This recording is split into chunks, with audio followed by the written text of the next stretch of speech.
আসসালামু আলাইকুম। আশা করি সবাই ভালো আছেন। আমি আইয়ুব খান। আজকে ভিন্ন কিছু আপনাদের সাথে তুলে ধরব। এই হলো কলা বাগান। কলা বাগানের সাথে আপনারা যারা কলা বাগান করেন এবং গবাদি পশু লালন পালন করেন, কলা বাগানে অবশ্যই আপনারা 5 থেকে 8 ফিট গ্যাপ দেন। সেই গ্যাপের মাঝে চাইলে আপনারা এই ধরনের ঘাসগুলো চাষ করতে পারেন। দেখেন, এক ঝোপে অধিক পরিমাণ, এর দুইটা ঝোপ কাটলে একটা গরুর একদিনকার খাবার যথেষ্ট হয়ে যায়। তো কলা বাগানের পাশাপাশি আপনারা এই ধরনের ঘাসগুলো এভাবে চাষ করতে পারেন। সেটা কলা বাগান হোক, গাছের বাগান হোক, যে কোনো বাগানে এই ধরনের ঘাসগুলো চাষ করতে পারেন। দেখেন, সর্বোচ্চ ফলনশীল একটি ঘাস আমি পুরো বাগান জুড়েই চাষ করছি। দেখেন কি পরিমাণ ঘাস হয়েছে।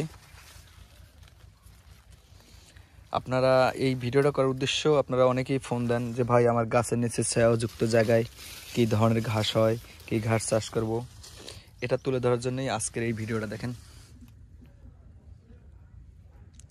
200-র উপরে এক ঝোপে ঘাস আছে। এই যে কলা বাগান দেখছেন, এই যে কলা বাগান, 2 কলার এখানে বাগানে 8 ফিট গ্যাপ দেওয়া আছে।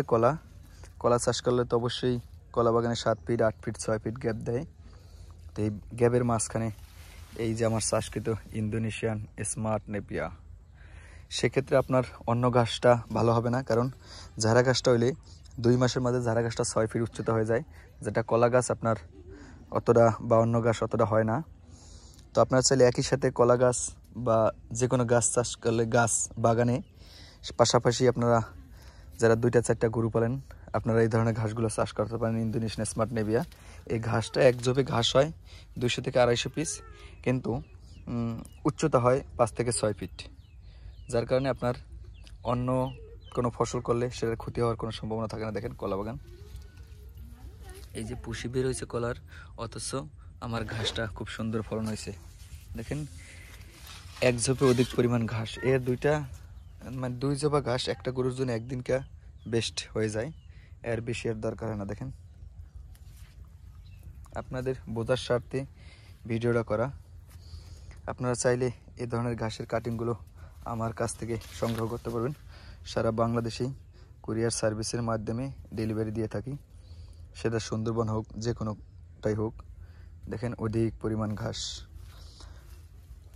তবে এই ঘাসটা কাটার যদি আমি চাষ করার পরে গোড়ায় মাটি দিতে পারতাম পর্যাপ্ত পরিমাণ, তাহলে শাখা প্রশাখা আরও বৃদ্ধি পাইতো। দেখেন এক ঝোপে কত ঘাস, আল্লাহ আপনারাই দেখেন। তা আপনারা চাইলে এভাবে এই ধরনের ঘাসগুলো বাগানে চাষ করতে পারেন। সর্বোচ্চ ফলনশীল একটি ঘাস এবং সর্বোচ্চ প্রোটিন 18 থেকে 22% এবং 27% প্রোটিন হয় জায়গা ভেদ। আর কলা বাগানে করলে এই ধরনের ঘাসে সারের পরিমাণ কম দেওয়া লাগে, কারণ যেহেতু কলা বাগানে আপনারা সার প্রয়োগ করে, তো এটাই আর কি কাজ হয়ে যায়। দেখেন,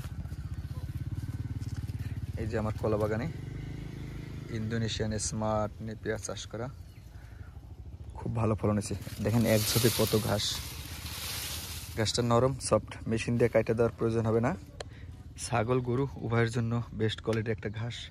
কাটা নেওয়ার পরে শুধু গরুর সামনে দিলেই যথেষ্ট। যে ঝাড়া ঘাসটা কাটার পরে মেশিন দিয়ে কাটা দেওয়া লাগে, সেক্ষেত্রে এই ঘাসটার দরকার হয় না, 2 মাস পর পর কাটা যায়।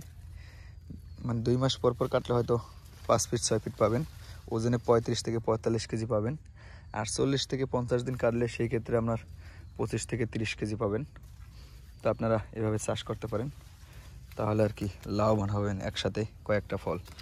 দেখেন কি পরিমাণ হয়েছে এক ঝোপে।